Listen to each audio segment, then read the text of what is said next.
I'm Big Jim with Big Jim's Bow Company.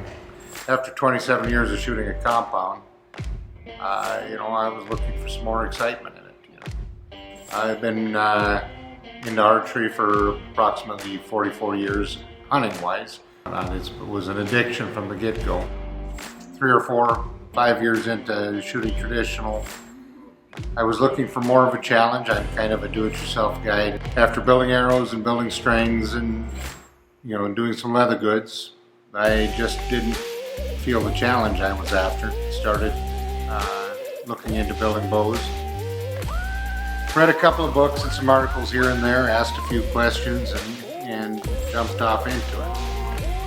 And haven't looked back since. I can honestly say I haven't lost any love for building bows. I probably enjoy it as much today as I did in the beginning. I'm always looking for something unique or new to keep things fresh. You see some of the woods that I'm looking at, it's easy to understand where the addiction comes from. An addict of it, like many of you out there. We built 4 different models.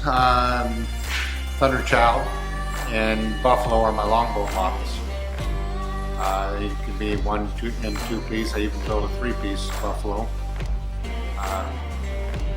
And then in recurves I build a Mountain Monarch, it's 1 or 2 piece, and a Desert Bighorn, a traditional style, limb bolted 3-piece. Different options, different lengths, all kinds of fancy woods to choose from. Got great stores of wood right now, lots of maple and myrtle of all different figurations, walnut, black and white ebony, pecody. Just way too many to list. I would estimate somewhere in the area of 65 to 70 different species that I carry at any given time. Some in great quantities and others just a piece here or there. And on buckeye as well. We have lots of buckeye. In fact, right now, somewhere out there on the road, there's a semi-truck with 2,000 pounds of buckeye on it, heading my direction. It's not generally a piece or two. I like to buy large quantities. That way I can pick out the best and burn the rest. And then I generally have plenty to sell to others. So those looking for some special woods, we generally have something to fill the needs. Some of the most unique species or figures that you can find in a wood. Burls and curly and spalted and quilted and all kinds of different adjectives to describe some of these woods, different coloration. America's got quite a few really fancy, beautiful woods of their own. It doesn't always have to be from out of the country and still be considered exotic woods. The figure in maple burl or myrtle burl or walnut burl can be so amazing that to look at it and not think of it being exotic doesn't make any sense. And maple's probably got more different types of figure or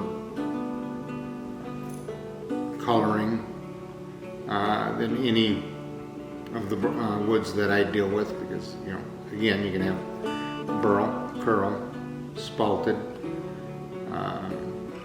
quilted, and ambrosia. Once we locate something, I make a deal with the person I'm purchasing or company I'm purchasing it from. Then we have I've got a friend that I contact and tell her how many pallets and what kind of weight and sizes and whatnot, and she'll give me an estimate to have it for the shipping, and we'll get it truck shipped into our location. Sometimes it'll be a while before we get that processed up. I still have pallets out there I haven't touched in a year and a half. Take a piece here and there as time goes on to get it drying and workable. It is very rewarding for me to be able to thumb through these blocks of wood and find things that I haven't seen before. Glue that up in a bow, and it really starts to reveal itself, and it's super rewarding. Most customers, or all customers, are anxiously waiting on their bows, and they don't know exactly what it's going to look like. They're confident that it's going to be a beautiful bow, but when they finally see it, you know, and they're taken aback by it. That just adds to the reward. You know, a happy customer, enamored with their bow, and you know, we put a lot of time into it. It pretty much rules our lives here. It can be hard to describe, you know, the feelings you get when customers are so enamored, and so infatuated with their bows when they get them. Yeah, it's very rewarding. I enjoy it very much. It's a warm, fuzzy feeling for sure. You know, I can't get enough of that, I suppose. But that kind of works just with all parts of the business too. It's not just the bows. So we build a lot of things, some leather goods, and including bow quivers and pocket quivers and finger tabs and things like that. And we take pride in all that. I think that the customers could also feel, you know, my excitement or joy in building bows. It's, you know, the reward for me pays the bills, but keeps me happy. You know, the reward for the customer and them getting a bow that they can enjoy and be infatuated over. You know, if they're that much into it, you know, that's what keeps me going every day. Some days it's hard to keep going. You know, they say do what you know, work in what you love to do, and you never work a day in your life. You got a lot of years left in this, the way I figure it. So it's a good thing I enjoy it so much.